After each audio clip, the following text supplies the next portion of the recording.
Pois então, hoje nós temos uma tarefa de fechar o entendimento sobre esse tema, que é um tema que, como eu disse antes já para vocês, ele tem muitas repercussões. O tema da relação com o dinheiro, a relação com aquilo que nós vivenciamos nos processos financeiros, que envolve o processo profissional. Eu vou só fazer uma pequena recapitulação para quem está chegando agora e não conseguiu assistir às aulas anteriores. Nós fizemos uma relação na visão sistêmica em que tudo aquilo que existe no mundo concreto, no mundo prático, lá na realidade material, que é que a gente vive dia a dia, possui um significado interno. Então, nós temos um processo de representação. Nosso mundo inconsciente, que é um mundo que carrega as informações, carrega tudo aquilo que a gente vivenciou na vida, principalmente aquilo que a gente vivencia em um estado mais infantil. Quanto mais infantil, mais no início da vida, mais forte o registro a um nível emocional, mais esse significado ele acaba se perpetuando nas diversas situações da vida. Então, o adulto hoje, ele carrega, todos nós aqui juntos, ele carrega muito daquilo que foi vivenciado por ele próprio no período da infância. E quando eu me refiro à infância, me refiro também àquilo que os nossos pais vivenciaram. O pensamento sistêmico, que é o que estrutura esses nossos encontros, ele vai nos trazer a premissa de que a nossa consciência não é um fenômeno individual, nós somos a continuidade de um movimento de consciência. Portanto, aquilo que existiu na vida e na história dos meus pais, dos meus avós, assim como os de vocês, está presente dentro do que nós vivenciamos hoje. Pode que nós não tenhamos uma vinculação tão forte com determinado padrão, porque não faz sentido dentro da nossa essência, mas os padrões que costumam nos governar são aqueles padrões em que ficou um registro de dor. Portanto, aquilo que não foi bem resolvido, bem vivido, bem compreendido nas gerações anteriores. E aí nós já sabemos dos movimentos das leis sistêmicas, mas eu vou retomar rapidamente para vocês. Pertencimento, ordem e equilíbrio. Isso reflete nos nossos padrões. De que modo? Aqueles padrões que foram construídos a partir de exclusões, eles têm a tendência a retornar. Aqueles padrões que foram vivenciados a partir de desordem, eles têm a tendência a passar para gerações futuras, assim como os padrões de desequilíbrio. Exclusão é aquilo que nós não permitimos que viva, aquilo que nós excluímos, aquilo que nós não queremos, aquilo que nós julgamos. Desordem é aquilo que está fora do seu lugar. E desequilíbrio é mais fácil da gente perceber. É, ocorre quando tem uma desproporção entre aquilo que eu faço e aquilo que eu recebo, em todos os níveis, em todos os tipos de relação. Então, essas três leis que organizam e estruturam o nosso inconsciente, elas também vão determinar muito dos padrões que vão passar para as gerações futuras. Os padrões que são oriundos de exclusão, desordem e desequilíbrio são aqueles que têm a maior tendência a serem revividos por quem vem depois. Então, as exclusões dos passados, da nossa família, as desordens, os desequilíbrios, nós teremos a tendência de repetir. Portanto, esse movimento da infância que gera todo esse processo de representação não é só a nossa infância no sentido de aquilo que eu vivi diretamente. Até porque a criança, vocês já devem ter convivido com a criança pequena aí perto de vocês, ela já tem características próprias, ela já tem posicionamentos próprios. Da onde vem isso? Isso vem da essência dela, que é a parte única dela, mas também vem das informações dos padrões que estão misturados naquilo que ela recebe junto dos pais. Obviamente que além daquilo que ela recebe, nós temos a interferência do meio, a interferência do ambiente, onde ela é criada, aquilo que ela vê e aquilo que ela ouve, principalmente no início da vida. Portanto, todas as informações diretamente referentes a dinheiro que nós vivenciamos na infância e na juventude, elas compõem o modo como nós vamos olhar para o dinheiro na vida adulta. Vou repetir. Tudo aquilo que nós vimos e ouvimos, os nossos pais, os nossos avós, as pessoas próximas a nós, vivenciando na relação com o dinheiro, nós absorvemos, introjetamos e reproduzimos de algum modo. Pode que não faça sentido para nós, mas na maior parte das vezes esse processo ele é inconsciente. Então, de algum modo, isso interfere no modo como nós nos posicionamos frente à nossa vida financeira. Pode que seja uma interferência positiva, gente. Pode que eu veja um pai, uma mãe com uma dificuldade financeira e por ver isso, eu consigo me colocar na vida, quando chega a minha vez de ser adulto, de vivenciar a relação com o dinheiro, me colocar na vida de um modo diferente do que aquela pessoa que teve a dificuldade. Para isso, o segredo para que isso possa acontecer, a postura para que isso possa acontecer é a inexistência de um julgamento. Eu vejo a dificuldade daquela pessoa, daquele pai, daquela mãe, eu compreendo que aquilo é dele e eu me permito fazer diferente sem o julgamento. O julgamento é o que faz muito da repetição. Então, tudo aquilo que nós julgamos, sobretudo nos nossos pais, imagino que a gente esteja aí. Nós somos 74 agora, imagino que os 74 de nós estamos aqui já demos uma julgadinha nos nossos pais, né? Tudo aquilo que a gente julgou neles, a tendência é, de algum modo, nós repetirmos diretamente a mesma conduta ou indiretamente nós nos sentirmos como eles sentiam. Por quê? Porque o inconsciente, ele é a soma das informações que vêm dos pais. Portanto, para o mundo inconsciente, é como se nós fôssemos representativamente a continuidade dos pais. Se eu julgo aquilo que me constitui, naturalmente, eu preciso compreender aquilo que eu sou. Se eu compreendo o que eu sou, para que eu compreenda o que eu sou, eu acabo precisando vivenciar, porque é só dentro de uma experiência concreta que eu entendo. Na maior parte das vezes, o que nós julgamos, nós não compreendemos porque julgamos de fora. A gente se separa da situação. Quando eu julgo o que eu estou vivendo, eu compreendo melhor.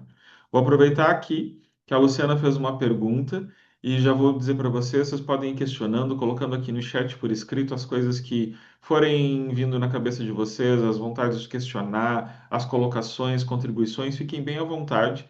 Eu vou ir lendo e vou explicando ao longo do processo. E, Luciana, sim, mesmo de um pai ausente. A gente vai trabalhar com a premissa de que essas informações elas são oriundas de uma conexão inconsciente que se dá muito por esse vínculo biológico. Então já temos inúmeros casos de crianças, até crianças adotadas, que têm um outro sistema que carregaram as informações dos pais. Não tem a força do ambiente porque não conviveram, mas ainda assim é a origem daquele padrão. Está lá introjetado na consciência daquela criança. Então nós temos sim um movimento onde, mesmo um pai ausente, uma mãe ausente, por qualquer motivo que seja, vai reproduzir, a criança pode reproduzir um padrão advindo deles. Seja um padrão da ordem financeira, que é o nosso tema hoje, ou seja qualquer um outro. Sobretudo, se esse pai ausente, por ser ausente, estiver sendo julgado e for mais excluído ainda. Isso aumenta ainda mais a probabilidade de uma repetição. Então, dentro desse nosso universo, aquilo que para nós vem a partir do movimento inconsciente do sistema familiar são padrões sistêmicos, ou seja, não é diretamente construído por mim. Esse foi o principal tema, o início das constelações foram para esses temas. À medida que as constelações elas foram crescendo, nós vamos trabalhando também os padrões que nós geramos, que podem ser fruto, que na maioria das vezes são frutos do nosso sistema de crenças, aquilo que a gente acredita, o modo como a gente acredita que as coisas acontecem e que a vida vai ser. É por isso que é tão importante para nós olharmos para aquilo que nós realmente pensamos e sentimos sobre os temas mais controversos da nossa vida e, obviamente, o que a gente está conversando aqui hoje sobre o dinheiro.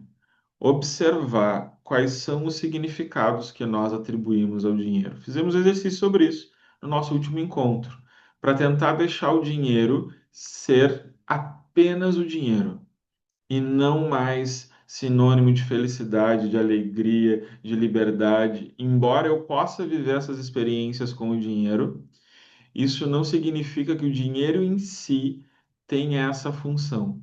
E é fundamental que a gente consiga que o dinheiro seja só o dinheiro, para que ele vivencie, para que a gente vivencie com ele aquilo que nós precisamos.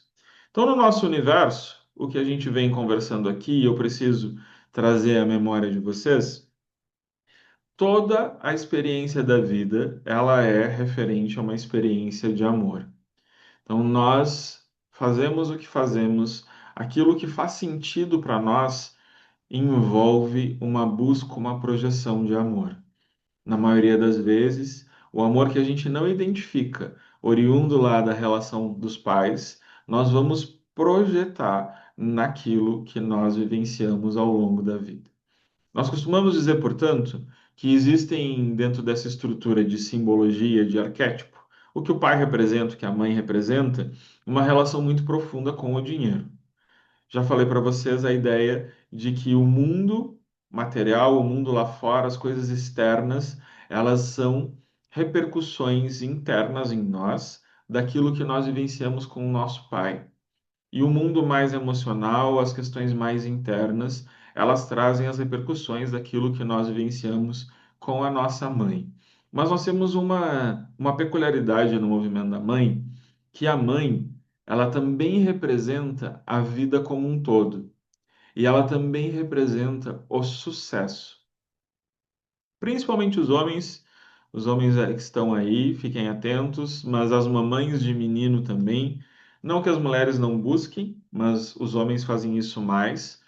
A busca pelo reconhecimento, pela validação, a busca por se sentir aprovado, a busca por se sentir realmente reconhecido. É uma projeção do que a gente busca na mãe. O menino tem uma relação muito intrínseca com a mãe e ele vai buscar na mãe essa aprovação.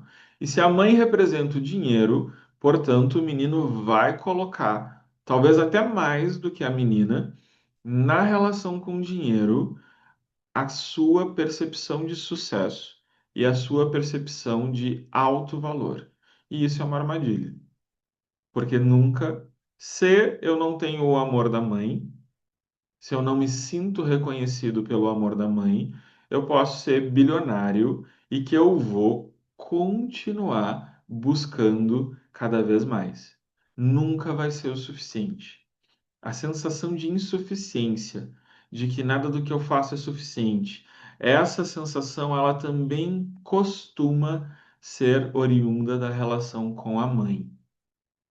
Nós vivemos a vida e o modo como a gente se coloca frente à vida, principalmente, gente, emocionalmente, o modo como a gente sente a vida é o modo como nós nos relacionamos com a nossa mãe e que nós aprendemos com a nossa mãe. Então vejam, se eu tenho uma postura em que eu reclamo muito, em que eu vejo sempre o lado ruim das coisas, em que eu sou mais negativo, de algum modo, eu aprendi isso com o universo da minha mãe.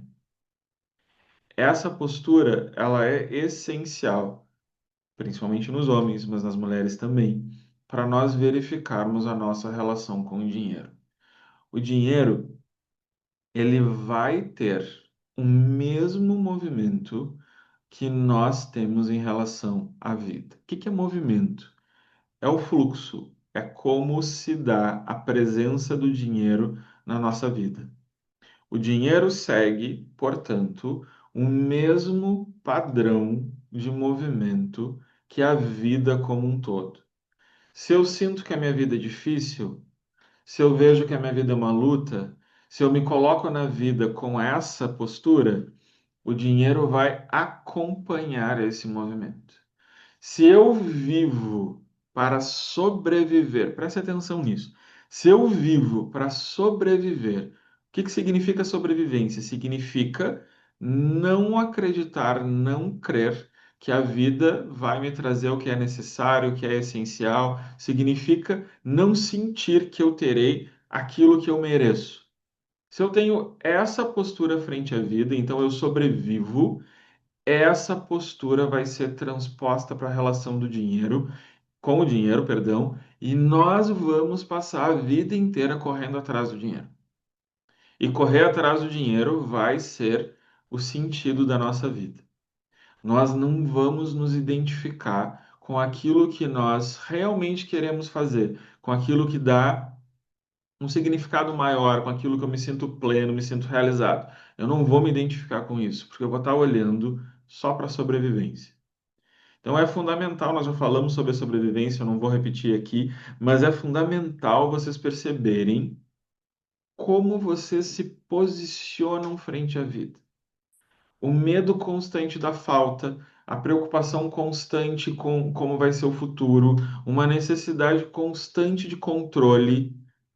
Já falamos sobre organização, controle não é organização, controle é no sentido de desempenhar emocionalmente uma necessidade de controle que gera um apego, que gera uma dependência, são elementos que vão nos mostrar que essa pessoa, ela está mais vinculada a uma sobrevivência e, portanto, ela está mais movida pelo medo do que por uma percepção de amor. O dinheiro vai refletir essa postura. Isso quer dizer que o dinheiro é algo externo? No fundo, gente, é sempre sobre a nossa postura frente à vida. Então, é um modo como eu me posiciono com o dinheiro, como eu administro meu dinheiro, como eu coloco o dinheiro na minha vida, o grau de importância que ele tem. São essas posturas que vão construindo a minha trajetória na vida com o dinheiro.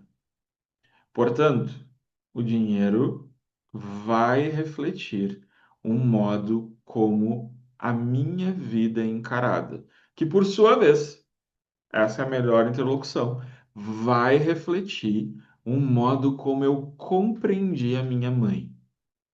E principalmente, aquilo que eu compreendi da minha mãe gera o modo como eu me relaciono com ela. É fundamental que a gente perceba. A mãe nutre o filho. Símbolo, arquétipo da mãe, nutrir. O que que nutre a nossa vida no aspecto material? Dinheiro.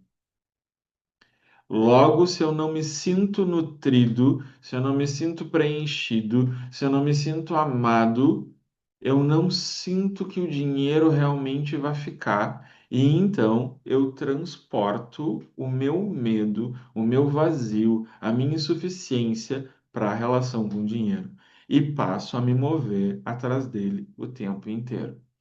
Isso gera o que nós vamos falar mais hoje aqui, que é o desequilíbrio. O principal motivo pelo qual nós vivemos desequilíbrio na vida financeira é porque nós vivemos desequilíbrio na vida afetiva. E entendo a vida afetiva não necessariamente conjugal. Vou falar dessa mistura do casal com dinheiro um pouquinho mais para frente hoje. Mas eu queria que vocês compreendessem. Afeto começa numa perspectiva de amor por mim. Um outro aspecto, conectando aqui com o amor por mim, que é importante trazer para vocês, é que o dinheiro, ele precisa ser valorizado. O dinheiro normalmente vai refletir um produto de uma troca. Na maior parte das vezes, a maioria absoluta de nós aqui, nós não ganhamos dinheiro, nós fazemos dinheiro, certo? Nós agimos, trabalhamos e tomamos o nosso dinheiro. A gente ganha dinheiro quando a gente é criança, adolescente, que então nossos pais nos dão dinheiro. Depois disso, a gente faz dinheiro. Se eu faço dinheiro, então eu preciso dar para receber o dinheiro. Eu dou o que normalmente? Energia, o meu tempo, o meu trabalho. Correto? Na maior parte das vezes, um modo que eu tenho de fazer dinheiro é entregando uma atividade, uma ação para alguém. E eu entrego a partir desse conceito que nós construímos de trabalho. E a maior parte de nós mistura os temas. Trabalho e dinheiro se tornam uma coisa só, porque a maior parte de nós trabalha para ter o dinheiro. Não que nós não vamos ter o dinheiro através do trabalho, mas a projeção para que ela funcione de uma forma mais rica seria eu olhar para a minha vida profissional de um jeito e olhar para a minha vida financeira de outro, separadamente, e não misturar as duas coisas. Quando eu trabalho por dinheiro, o sentido da troca que eu estou fazendo não é amor, é necessidade. Necessidade é falta, e falta é sobrevivência. Se eu estou Ninguém se demitindo amanhã, por favor, tá? Se eu estou no meu trabalho por dinheiro apenas, eu preciso buscar compreender o que que eu realmente quero fazer. Porque a tendência é que esteja, perdão, me sacrificando pelo dinheiro, fazendo o que eu sou obrigado. Qual é a informação que está sendo projetada, portanto, no dinheiro, gente? Sacrifício, dor, trauma. Isso não vai gerar uma multiplicação do dinheiro. Isso vai gerar um dinheiro que tem um custo alto demais. Aquilo que eu estou, portanto, dando para receber o dinheiro é muito pesado. O que que esse dinheiro vai fazer? Ele vai embora da minha vida. Ele não vai ficar. O dinheiro que tem um custo alto demais, um dinheiro que ele vem não retribuindo aquilo que eu dei, ele tem a tendência a não ficar. É por isso que às vezes parece que o dinheiro some da nossa mão. A gente comprou três coisas e foi embora o dinheiro todo mês. Tá, tô sendo dramático, mas vocês entenderam a lógica. Parece que o dinheiro ele escorre. Quando isso acontece, é porque esse dinheiro ele não foi fruto de uma troca equilibrada. Aquilo que eu estou dando é muito maior e muito mais custoso do que aquilo que eu estou recebendo. E a gente pode desmembrar isso em carga de trabalho, tempo de trabalho, em um ambiente de trabalho que me causa dor, que me causa sofrimento, um lugar onde eu não sou reconhecido, não sou visto, não sou valorizado. Todas as questões que vocês já sabem que existem muito nos ambientes de trabalho acabam refletindo no dinheiro, gerando uma dificuldade desse dinheiro ficar. Toda troca que é desequilibrada, ela gera perda. Vou repetir. Toda troca que é desequilibrada, ela gera perda. Portanto, quando nós damos algo que nós não deveríamos dar para ter dinheiro, exemplo, minha saúde, minha vida, isso faz com que o dinheiro não renda, não fique, não se multiplique. E aí vocês vão me dizer, ah, Jonas, mas eu trabalho só pelo dinheiro e o meu dinheiro rende, ele flui. Por conta do controle. Não é algo fluido na maior parte das vezes. É algo sofrido. É algo que gera muito desgaste. E, na verdade, o dinheiro era para ser acessório na nossa vida, fluir com liberdade e com leveza. Deixa eu ver o que o pessoal está comentando aqui para não me perder muito das perguntas. A Patrícia. Jonas, eu vejo isso muito claramente no meu filho, mas eu mando ele para frente, Jonas, não ajuda? Paty, ajuda, ajuda sim, mas o fato de mandar para frente não vai necessariamente garantir que ele não vá observar o que ele ouve e o que ele registrou.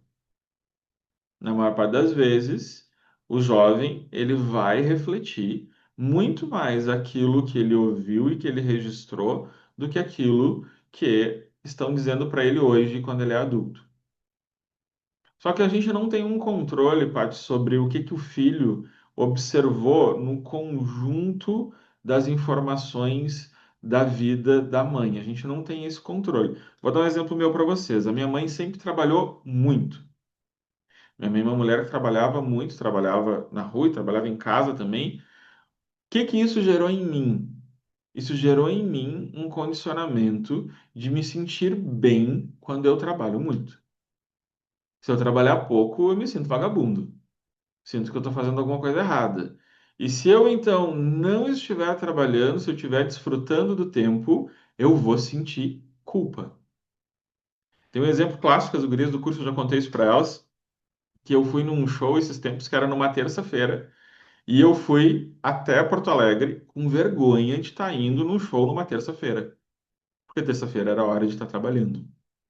Da onde vem isso, Paty? Da onde eu aprendi isso? Eu aprendi com a minha mãe. E ela nunca disse que eu deveria me matar trabalhando. Pelo contrário. Hoje, quando eu trabalho muito, ela ainda diz: tu podia trabalhar menos. Não é o registro que eu tenho. O registro que eu tenho foi o que eu vi. Ela uma vida inteira trabalhando de sol a sol.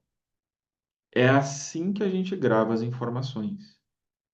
E isso vai gerando uma outra crença, uma outra forma de ver a vida, no sentido de que eu só mereço ganhar dinheiro se eu trabalhar muito. Quem aí tem essa informação de achar que precisa trabalhar muito para ganhar dinheiro? Isso é um movimento que a gente observou dos nossos pais. A gente observou do modo como a vida dos nossos antepassados era. E aí vai lá, aquela gurizada vai no YouTube, faz lá um monte de vídeo que não tem, para nós, grande valor intelectual e ganha milhões. E a gente está aqui ralando o dia inteiro, não ganhando nem um terço. Dá aquele ranço, né? Aquela raivinha. Fruto do nosso sistema de crenças. Que é o sistema de crenças? São as verdades que nós construímos sobre a vida. E que talvez não sejam bem verdades assim. Na maior parte das vezes, o sistema de crenças, ele só reflete aquilo que eu interpretei da realidade e entendi que era assim. E isso me impede de viver outras possibilidades. Então, Paty, te respondendo, mandar ele para frente, mandar ele para a vida ajuda, mas ajuda mais, eu te diria, te desafiando aí, a tu modificar esse posicionamento mais negativo dentro de ti. Peraí que agora eu me atrapalhei. Deu aqui. Ah, voltando só rapidinho. Essa eu já respondi. E quando descubro que sou reclamona como mãe, o que eu faço depois? Deixa eu ver quem é que perguntou isso. A Luciene. Luciene, a gente tem que compreender primeiro que reclamar envolve uma, uma pensando numa forma bonitinha de dizer isso, reclamar envolve um aspecto da nossa criança. O adulto, quando a gente está no estado emocional mais adulto, a gente toma a ação. Quando nós ficamos muito na parte mais analítica, na parte mais do pensamento, na parte da reclamação, do negativo, etc., e não tem uma ação concreta, isso aqui é um aspecto da criança. Criança como estrutura da tua consciência. Então tem que compreender qual é o ganho secundário. O que que tu recebe quando tu reclama? Tu recebe a atenção? Alguém te ajuda? Foi assim que tu conquistou de alguma forma, amor? Compreende o que faz tu reclamar e sai desse comportamento. A reclamação ela gera, na verdade, muito mais negativo e não é um caminho que nos possibilite chegar a nenhuma solução. E o que a gente quer é mais solucionar do que qualquer outra coisa. A Andrea falou tudo agora, me identifiquei com a minha mãe, reclamar. Isso aí. A parte, tô ferrado. Tá ferrada nada, Paty. Estamos trabalhando, estamos trabalhando. Deixa eu abrir isso aqui para ficar maior, que eu consigo ver melhor. Deu, agora sim. A Cintia. Jonas, eu identifiquei no exercício da outra quinta que sinto que ganhar dinheiro ou ser bem-sucedida tem a ver com sentirem orgulho de mim. Também sinto muito culpa de ficar um dia sem trabalhar, me identifico. Cíntia, tenta separar. Vai trabalhando dentro de ti para separar a ideia de que tu só vais ter orgulho, só vão sentir orgulho de ti, tu só vai ser bem-sucedida se tu trabalhar muito. Vai te permitindo experimentar. Quando eu digo trabalhar, gente, ela já está com a consciência, ela já percebeu. O que que ela tem que fazer agora? Experimentar, colocar em prática, colocar em movimento. Lembre que numa estrutura de autoconhecimento, como nós estamos trabalhando aqui, nós trabalhamos na experiência concreta da vida. A gente não vai mudar sentado pensando diferente. Se eu estiver sentado pensando diferente, eu vou continuar só pensando. Nós precisamos ir para a experiência. É só com uma mudança de postura real que a gente consegue dissolver esses comportamentos que ficaram cristalizados dentro de nós. Sem uma mudança de postura real, a gente não dissolve e vamos continuar do mesmo jeito para sempre. Precisa colocar em prática. Quer dizer, Cíntia, que tu já vai tirar a semana de folga, viajar e não trabalhar? Não, não precisa tanto. Vai indo no ritmo que tu sustente. Daqui a pouco, um dia pela manhã, vai indo aos poucos. E vai percebendo que tu não precisa, desse movimento do dinheiro para as pessoas terem orgulho de ti. Como? Observando que as pessoas falam sobre ti em outras áreas da vida, de outro modo. Como tu é como mãe, como tu é como esposa, vai dissolvendo isso dentro de ti para tu ir percebendo e diminuindo a pressão dessa necessidade de trabalhar e ganhar dinheiro. A Andréia, sempre trabalhei, meu filho de 24 anos há um tempo disse que não trabalhava fora. Estranho isso, ele não lembrar. Estranho, André, estranho. Com quem que ele ficava? Como é que é esse processo dele pequeno? Ó, a galera se identificando aqui. A Michelle, a Carmen, a Cindy.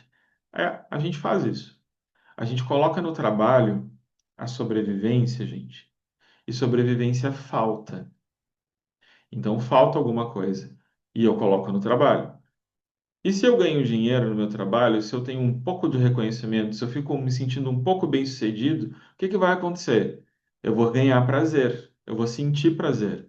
Se eu sinto prazer em algo que também é útil, porque trabalhar também me traz dinheiro, vai gerar apego. E aí nós nos tornamos compulsivos para o trabalho. Nós temos uma grande dependência do universo profissional, porque nós nos descrevemos, nós temos uma identidade associada ao profissional que nós somos. Muitas vezes a gente se apresenta, a gente diz o nome e o que a gente faz. Por quê? Porque o elemento do trabalho é um elemento componente da nossa identidade e não deveria ser. O trabalho é o que nós fazemos para o mundo, não para nós. O trabalho é aquilo que eu entrego como uma contribuição para o mundo e não o que eu busco para mim. Quando eu busco para mim, então eu estou trabalhando para mim. Isso é um autocentramento. Não é essa a função do movimento do trabalho. Vou explicar isso melhor aqui na sequência. Só quero terminar de ler as perguntas. A parte eu vi minha mãe se matar muito trabalhando. Eu achava que era horrível isso.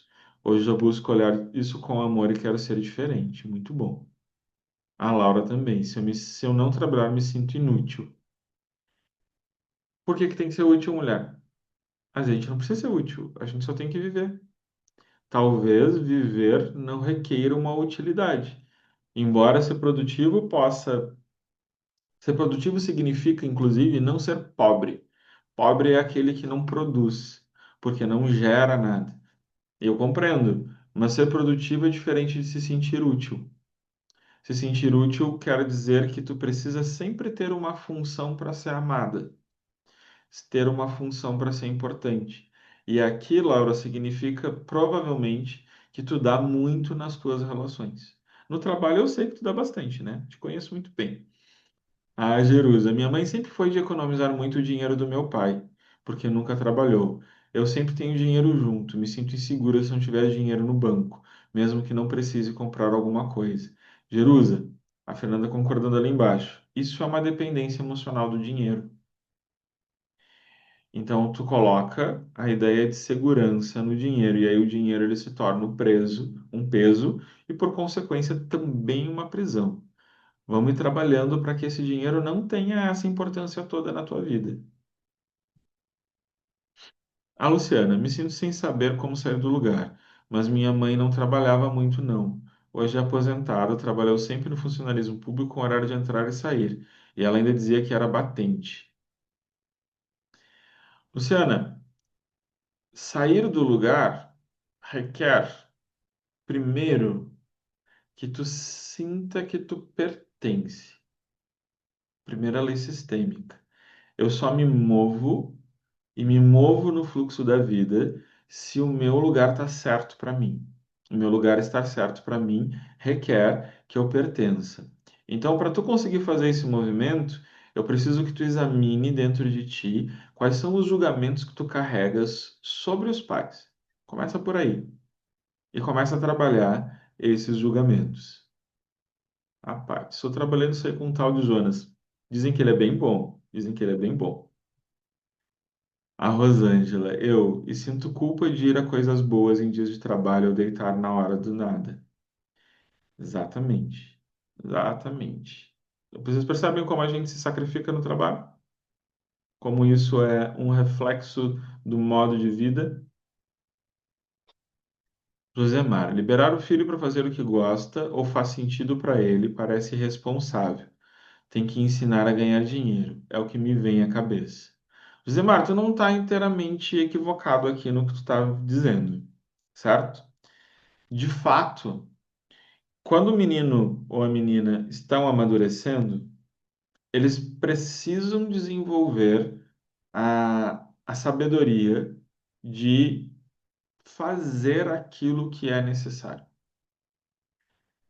A criança ou o jovem precisa aprender a sobreviver. Muitas vezes, só fazer aquilo que gosta não gera a ideia, não gera nessa criança o instinto, o recurso, melhor dizendo, da sobrevivência. Então ele precisa aprender, mas não precisa ser um sacrifício. E aí é onde os pais, num mundo hoje em que a gente já garantiu a segurança e uma estabilidade para os nossos filhos, é levar esse filho a desenvolver o recurso de que se ele precisar sobreviver, ele consegue, sem fazer com que ele sofra por conta disso. É esse é o meio termo do que a gente precisa. A Isabel. Realmente, meu pai trabalhava dia e noite, perdas de momentos em família foi o que observei. Acabei com a minha saúde e entendi que só assim me realizaria. Aqui tem uma coisa muito importante, gente, que a Isabel está trazendo para nós. Olhando pelo viés do pai, né? Eu estava falando pelo viés da mãe. Quando, e pode ser pelos dois, na verdade, se o trabalho gera a ausência dentro do movimento familiar, e aí entendam que às vezes a criança ela não processa a ausência só por conta da ausência física. Talvez às vezes um pai que trabalha muito, mas ele tem uma presença forte emocional, ele minimize isso. É difícil, mas é possível. Só que quando a criança observa que o trabalho gera essa ausência, a criança ela pode gerar uma aversão ao movimento do trabalho, uma aversão inclusive ao movimento da escola. Eu recebo muitos pais que reclamam da não adesão do filho à escola. Tirando que a escola é meio chata, a gente não pode dizer isso para os filhos, né? Mas tirando esse aspecto, o que faz a criança não aderir muitas vezes é porque para a criança a escola tem a mesma representação do trabalho. É a mesma coisa, algo que ela é obrigada a ir fazer. E se é penoso para o pai, se tira o pai dela e então ela gera uma resistência a esse movimento. E aí é muito de realmente conversar com essa criança. Se a criança só tem que aceitar que o pai tem que ir trabalhar e o pai não pode estar junto, ela não compreende o sentido disso, gera uma informação negativa.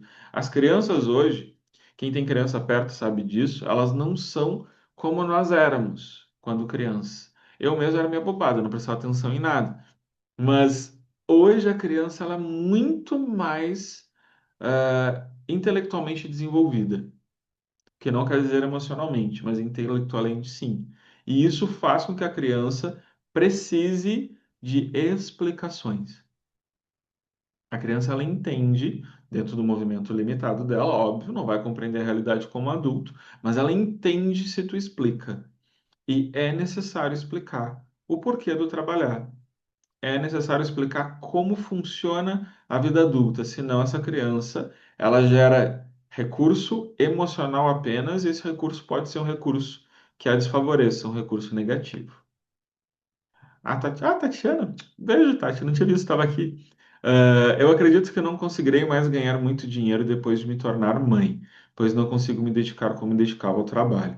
Se não for pelo meu próprio esforço, não terei prosperidade. Aqui tem muito a ver, Tati, com o inconsciente coletivo das mulheres. As mulheres, nas gerações passadas, depois que elas viravam mãe, elas abandonavam a individualidade. Então, faz pouco tempo, em termos geracionais, que as mulheres elas conquistaram, não vou dizer ganharam, elas conquistaram, tomaram o direito de serem mães e voltarem a ser mulheres. Então, isso aqui é uma informação, Tati, que está vindo muito do teu inconsciente. No sentido de que as ancestrais, depois que viraram mãe, perderam a individualidade. Nunca mais voltaram a ser prioritariamente mulheres. E quando perde a individualidade, repercute no trabalho. Isso é um tema para tu ir buscando desassociar a imagem de que por ser mãe, tu não vai retornar para a mulher, para o teu feminino, na individualidade como era antes. Tu cumpre a função da maternidade, claro que as gurias são pequenas, mas à medida que elas vão crescendo e elas vão precisando menos de ti, tu vai retornando para o teu processo de individualidade. E isso vai dissolver essa vinculação de que tu não pode ter tudo. Hoje pode. Hoje as mulheres elas podem ter tudo e elas precisam se liberar para ter tudo. A Andréia, até 1 ano e 8 meses como na casa de uma senhora. Depois foi para a creche, eu levava e pegava junto com meu filho mais velho. Deixava eles e ia trabalhar. Foi provavelmente porque eles ficaram fora de casa. Não assimilou onde tu estava indo. Se tivesse ficado em casa, talvez fosse mais fácil. Mas é uma hipótese, André. É estranho realmente ele não ter esse registro.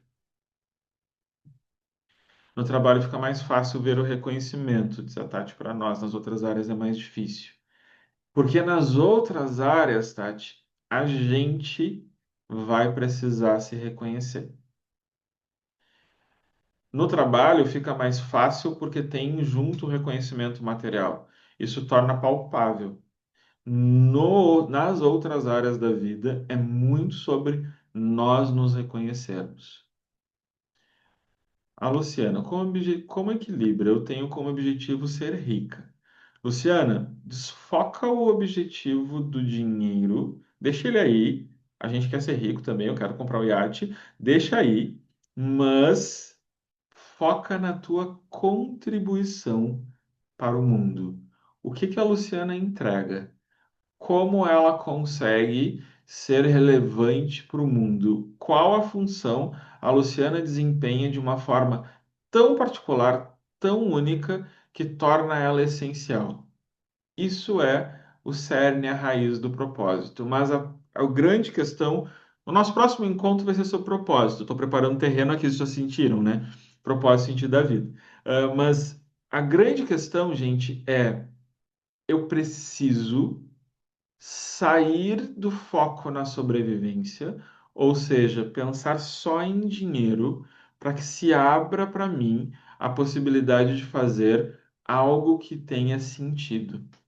Né, Jana? Se eu ficar pensando Só em dinheiro eu não vivo as experiências.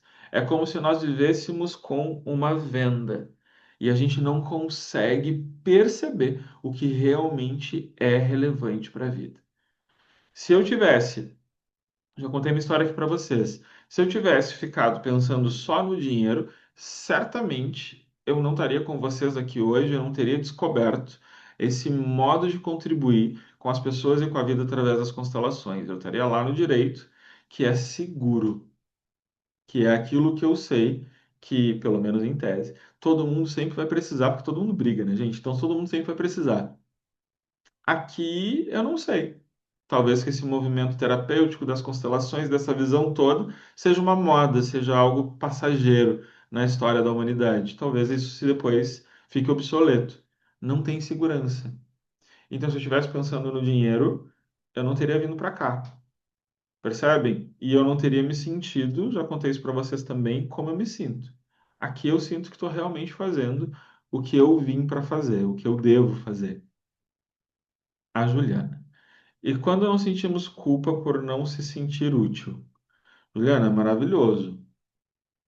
A culpa, ela não serve para nada. A culpa, ela é talvez o sentimento que mais gera negativo. A maioria dos outros sentimentos tem outras funções. Até mesmo a raiva, que todo mundo critica muito a raiva, ela tem função de gerar movimento. Agora, a culpa não serve para nada. Culpa só serve para a gente se emaranhar com o que nós não podemos resolver. A culpa, normalmente, ela está vinculada ao outro. E eu nem sei, de fato, o que o outro sente. E se o outro sente, é na observação dele, é sobre ele. A gente vai falar muito aqui sobre responsabilizar-se, mas não sobre uma ideia de culpa. Quem está culpado foi julgado e condenado, e, portanto, se pune. Culpa gera autopunição. Então, não sentir culpa é maravilhoso. Agora a gente tem que só perceber o teu movimento individual dessa tua responsabilidade com aquilo que tu projeta no mundo e que tu entrega para o mundo. A Jana, estou aprendendo a viver sem ser útil. Apenas aprender a viver. Jana, muito bom. Isso mesmo. Essa é a nossa principal função. Quando eu vivo sem depender de uma função específica para continuar vivendo, eu consigo gerar o movimento da vida. E a Ana Moura. Semana passada você falou algo sobre quando perdemos dinheiro. É porque não reconhecemos o valor, ou algo dos pais. Sinto que eu consegui um equilíbrio com o dinheiro, parou de faltar. Tenho uma filha na faculdade, ainda dependente financeiramente. E com ela aconteceram coisas de contrato de aluguel, luz, viagem, nos quais tiveram cobranças não previstas, que parecem injustas e por consequência me fizeram perder dinheiro. Como posso olhar para isso? Ana, sim, na semana passada eu trouxe a ideia de que o dinheiro ele precisa ser bem gasto. O dinheiro ele precisa ser valorizado. O dinheiro ele é fruto de uma troca. Eu entrego algo meu, muito particular, para ter dinheiro. Então, eu não posso simplesmente tratar o dinheiro como se ele não tivesse importância, porque ele reflete algo que eu dei, o meu tempo, o meu esforço, a minha contribuição. Por refletir isso, ele precisa ser bem empregado, no sentido de não o apego de eu ter que ficar com o dinheiro, mas eu posso fazer o dinheiro circular naquilo que realmente tem valor para mim. É difícil de trazer um exemplo que seja contundente para todo mundo quando a gente fala no empregar bem o dinheiro. Mas sabe quando a gente compra coisas sem importância? Sabe quando nós não valorizamos o dinheiro e a gente gasta o dinheiro sem olhar para o retorno daquilo que nós estamos adquirindo? Isso é uma ideia de um dinheiro que não é bem gasto. Nesse movimento que tu está olhando aqui da filha na faculdade, que ainda é financeiramente dependente, talvez seja olhar, Ana, se tu não está cumprindo a função do pai também, e por isso estão acontecendo esses gastos, ou se tu não está dando demais, se essa filha, ela já não precisaria estar fazendo um movimento dela para suprir um pouco dessas despesas. Tem que olhar o desequilíbrio aqui. Dinheiro começando a sair, o dinheiro se perdendo. Na maior parte das vezes, esse dinheiro é fruto de desequilíbrio. Falta algo. A Tamires tem facilidade de fazer dinheiro e uma vida financeira equilibrada, mas sempre tive muito medo de ficar sem ou perder dinheiro. Sinto que esse medo paralisa novas possibilidades de ganhar mais dinheiro. Tamires, eu adoro quando a pessoa já está toda resolvida, assim, toda trabalhada na interpretação de si mesma. É isso mesmo?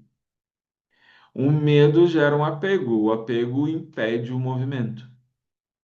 Então, ele vem no patamar que tu trabalhou até hoje, e eu vou explicar isso ainda agora, antes de fazer o sorteio das nossas constelações. Ele vem no patamar que tu trabalhou até hoje. O que que isso quer dizer?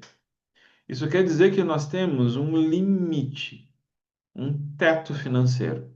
Aquilo que dentro da consciência coletiva familiar é o máximo permitido para nós ganharmos dinheiro.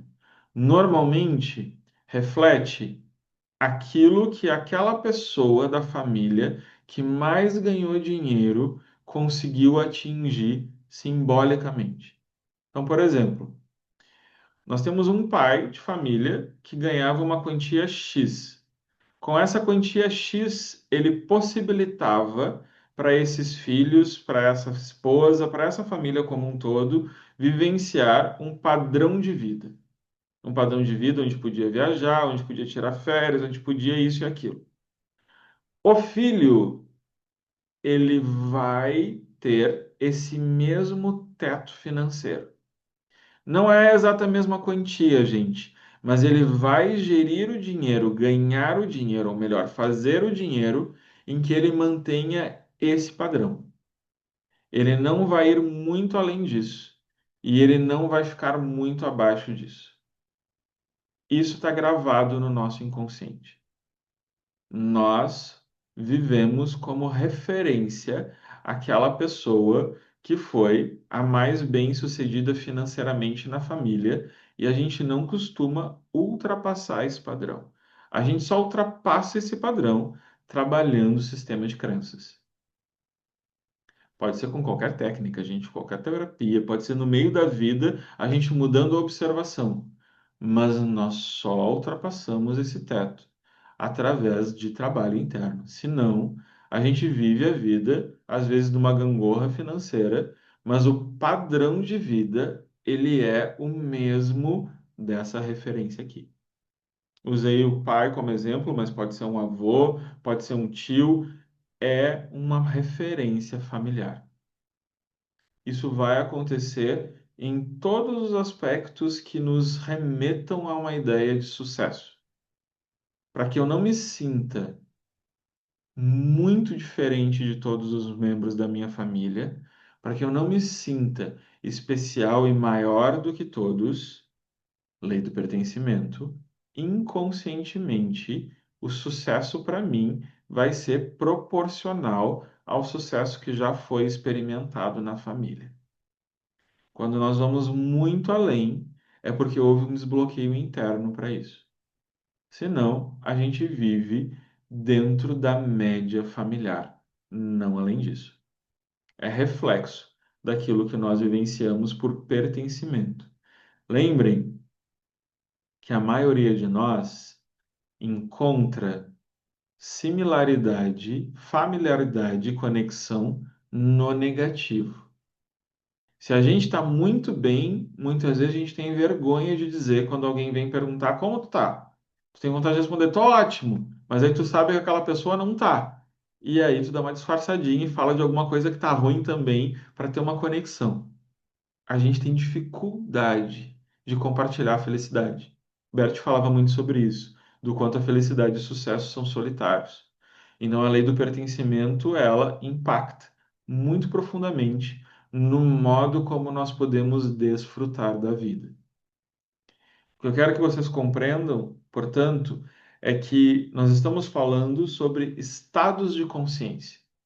Se o meu estado de consciência, aquilo que roda na programação do meu inconsciente, é sobreviver, então eu não vou observar, ou seja, eu não vou conceber, eu não vou conseguir desfrutar daquilo que eu tenho, mesmo que eu ganhe bem.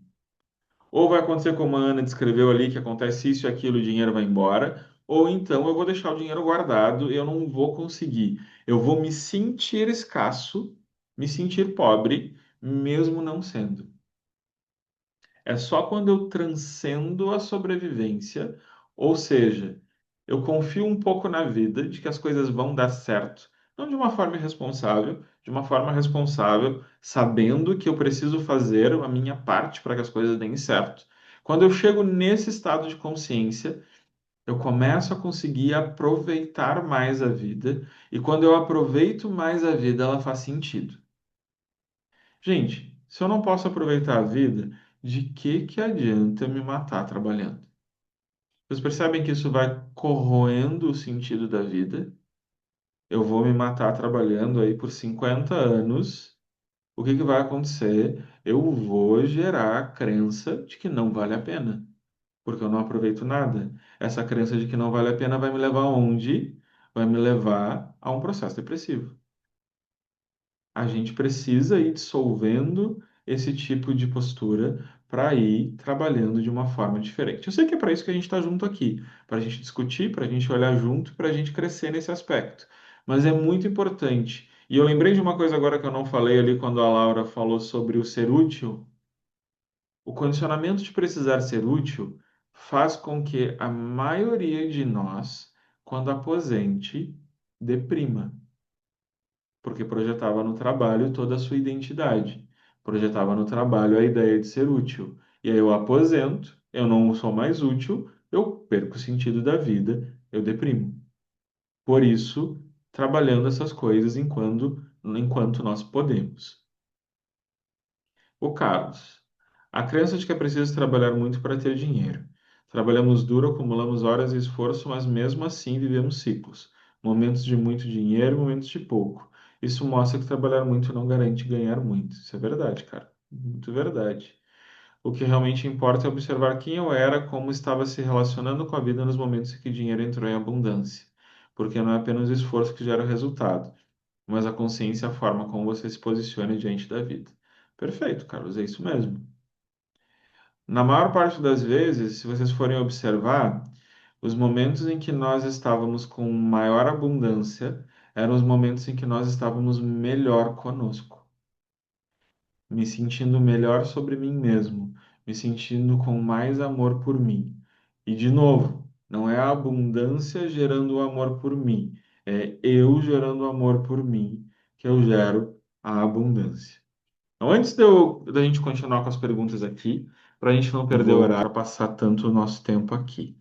Só vou ler as perguntas que ficaram até aqui. Se alguém tiver alguma pergunta ainda, pode colocar lá, que a gente finaliza com elas.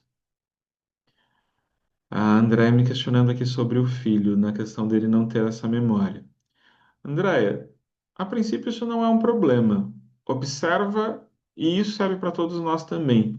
O fato concreto na vida dele, se a vida dele está funcionando, se ele tem o estudo dele, o trabalho dele, se ele consegue funcionar na vida, tá tudo certo. Esse registro não está atrapalhando.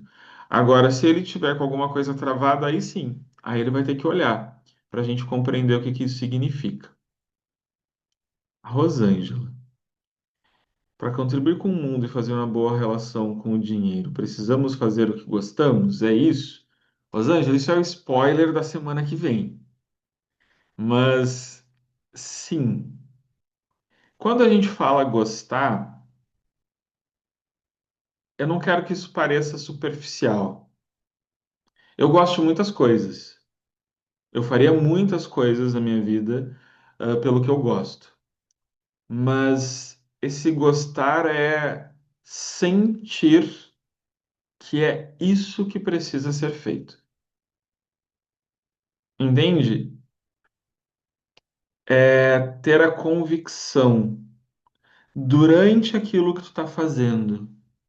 Tipo, eu estava aqui agora com vocês fazendo esse movimento com a Grace e a minha cabeça não estava em nenhum outro lugar. Eu estava inteiramente aqui. E isso tinha o maior significado possível.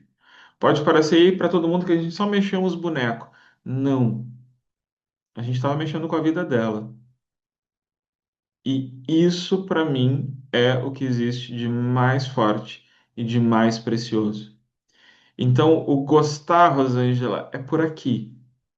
É o que realmente faz muito sentido da gente levantar fazendo. Eu brinco muito, tô vendo aqui a Fernanda que está na formação, o pessoal da formação também, achei por aí a Lisa, a Lili. Eu escolho levantar todo dia para fazer isso. Eu não sou obrigado. Eu escolho estar toda quinta-feira aqui com vocês. Eu não sou obrigado. Compreende a diferença? Quer dizer que eu escolho porque eu não preciso de dinheiro? Não chegamos nisso ainda. Ainda. Mas eu faria outra coisa se tivesse pesado demais. Assim como eu parei, praticamente parei com o direito. Entendem o que eu quero dizer? É esse o caminho que a gente vai percorrer, Rosângela, no nosso próximo encontro juntos, para a gente compreender como levar nossa consciência para esse lugar, para a gente chegar num lugar onde a gente trabalha com o que faz sentido e isso reverbera para as pessoas ao nosso redor. Isso faz muito sentido, tanto que tem 86 de vocês aqui comigo me aturando esse tempo inteiro. Então, mostra que tem um eco no coração quando a gente faz isso. Ah, Edna, Jonas, já passei por um processo de falência no divórcio. Acabou prejudicando meus pais também. Desde então, o dinheiro é sempre um looping de altos e baixos. Edna, se a falência veio com o divórcio, então nós estamos olhando para um emaranhamento do relacionamento amoroso com o processo financeiro. Emaranhamento é um entrelaçamento. E eu preciso que tu separe para a gente compreender o que que deu de errado e certo no casamento e o que que deu de errado e certo no dinheiro, no profissional, para tu compreender. Provavelmente é a mesma dinâmica, uma dinâmica onde tu dá demais. E é isso que vai regular o processo do dinheiro. Guardem isso no coração de vocês. Se eu dou demais, o dinheiro não fica. E normalmente nem a pessoa fica. A pessoa fica quando eu dou demais, se ela está na criança. E aí ela me usa, abusa de mim. E eu me deixo ser abusado, obviamente. A Anne, Jonas, tem diferença entre o dinheiro entra e não fica versus o dinheiro não entra? Total, Anne, total diferença. Quando o dinheiro entra e não fica, mãe. Quando o dinheiro não entra, pai. Ou seja, a capacidade de pegar o dinheiro, tomar. É isso que faz o dinheiro não entrar. E aí é um nível de trabalho diferente, uma dimensão de trabalho diferente. Tem a ver com o que eu consigo tomar do mundo. A parte, a pessoa mais bem-sucedida na minha família era a minha mãe. Maravilha. É aí onde está o teu padrão. Vamos trabalhar para sair dele. Ah, Jocira, graças a Deus tem trabalho interno, senão tava feia a pegada. Ah, mas isso aí a gente tem. A Fernanda, essa pessoa de sucesso pode ser um pai biológico desconhecido? Fernanda, pode. Não é muito comum. É mais comum ser alguém da tua ambiência, mas pode ser. Quando tem exclusão, a gente nunca sabe exatamente a força de como isso vai reverberar. A Thaís. Percebo sua pegada ao dinheiro em certo aspecto. Se alguém que eu gosto me dá presente ou paga algo para mim, eu me sinto amada. O contrário também é verdadeiro. Se meu parceiro ou pai reclamou de pagar algo para mim, isso me dá uma tristeza. Sofri muito já. Thaís, volta lá na infância e procura lembrar se o pai ou a mãe usavam o dinheiro ou o presente como uma linguagem de amor. Pagar alguma coisa, dar um presente para agradar, para compensar a criança. É daí que vem esse condicionamento. É desse lugar. E não é muito sobre tu fazer o exercício de tu sair com o cartão do Murilo, não, mentira. Tu sair e tu dar para ti aquilo que tu precisa realmente. E tu mostrar para essa criança que o amor vem de ti.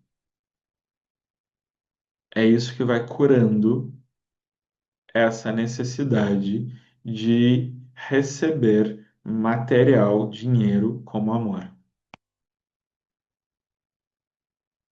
Aqui o pessoal. A resistência da galera tá forte. Alice, a galera não nos queria hoje. O problema de se expor, quase ninguém. Gente, o que a gente está conversando aqui, eu vou aproveitar. Temos um minutinho só que a gente passou. Ah, exposição, imagem, mundo, medo de gravar, medo de câmera, dificuldade de Instagram. Pai, tudo que reflete esse universo é pai. Um pai muito crítico, um pai que gerou uma falta de amor próprio. Pai, a Márcia, arrepiei até a alma com esse movimento. Que bom, eu não tinha visto que estava aí, Márcia. Muito bom. Essa inclusão do papai vai te auxiliar. Se arrepiou, tem alguma coisa ainda aí para ser incluída. A Karen, posso perguntar uma coisa para a Grace em relação ao trabalho dela? Pode botar aí no chat, Karen, que ela responde. A Michele Machado. Jonas, é possível ter a sensação de que somos insuficientes com a chegada de um irmão do segundo filho, temer que esse filho seja o filho homem tão desejado, isso gerar uma sensação de que vai morrer, temer a morte em decorrência disso? Michele, sim. Principalmente se esse filho, esse segundo filho, no caso, esse irmão, ele chega antes do primeiro filho ter completado 3 anos. A criança que tem um irmão muito próximo, se o pai e a mãe eles não tiverem consciência disso e eles continuarem presentes, emocionalmente falando, essa criança sente que perdeu o lugar. E se é o menino que todo mundo queria, etc., mais ainda. Então é muito importante esse pai e essa mãe continuarem presentes emocionalmente para esse filho, para ele não sentir que perde o lugar. A sensação de morte, de que vai morrer, é a sensação de que não tem mais lugar para ele. Então eu sou um irmão mais caçula. Eu cheguei na família, o meu irmão, nós temos 2 anos e meio de diferença, e o meu irmão regrediu a fala quando eu nasci, do impacto emocional da minha chegada. Foi aos poucos sendo, obviamente, revertido, compensado. A minha mãe se ligou, mas até hoje ele brinca que eu sou o maior trauma da vida dele. Mas aí é coisa dele. A Paty. Eu já tenho uma certa irritação em me sentir comprada, pois minha mãe fazia isso, embora eu também goste de ser agradada com presente. Confuso. Paty, na verdade, não. Na verdade, é mais sobre quando é genuíno, tu aceita, quando tem uma segunda intenção, aí tu sente. Porque muito provavelmente tinha esse processo lá na mamãe. A Gisele. Como acolher esse pai, então, para se expor ao mundo? Gisele, dizendo sim. Bem mecânico no primeiro momento. Imagina o pai atrás de ti, no teu lado direito, e diz sim para a presença dele. Como ele é, até os julgamentos começarem a diminuir. Isso é um exercício que a gente pode fazer sempre. Pais atrás de nós, mãe ao lado esquerdo, pai do lado direito, sim para eles até os julgamentos diminuírem. É a Thaís, e faz muito sentido essa questão de vida na infância. Gratidão. É isso aí. Grace, a Karen te perguntou aqui se tu participas ou tens interesse de participar de feiras de artesanato. Depois vocês trocam figurinha lá. Eu te mando no grupo o telefone da Grace, Karen, te chama ela. E aí tu troca figurinha. Certo? Minha gente, beijo grande. Gratidão por vocês terem estado aqui. Semana que vem estamos juntos. Vamos falar sobre propósito, um pouco sobre o sentido da vida e vamos seguir nesses movimentos de liberação. Até mais. Beijo grande.